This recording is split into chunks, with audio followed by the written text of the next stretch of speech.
KGBV పొందూరులో ప్రిన్సిపల్గా పనిచేస్తున్నాను. ఈ మధ్యన నా పైన మానసికంగా, శారీరకంగా చాలా వేధింపులైతే రాజకీయ నాయకులు చేస్తున్నారు.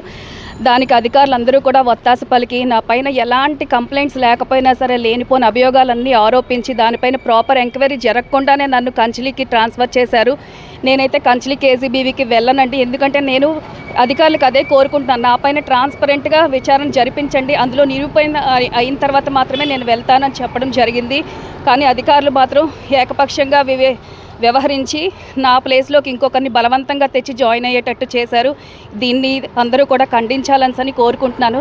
ఒక దళిత మహిళ పైన ఇంత అన్యాయము, ఇంత దారుణమైన హెరాస్మెంట్ని ప్రపంచంలో ఇదే మొదటిసారి జరుగుతుందేమో. ఇప్పుడు కూడా స్కూల్కి ఎమ్మెల్యే గారు ఒక ఇద్దరు మనుషుల్ని పంపించి బెదిరించి మా యొక్క టీచింగ్, నాన్ టీచింగ్ వాళ్ళతో బలవంతంగా సంతకాలు పెట్టించడం జరిగింది.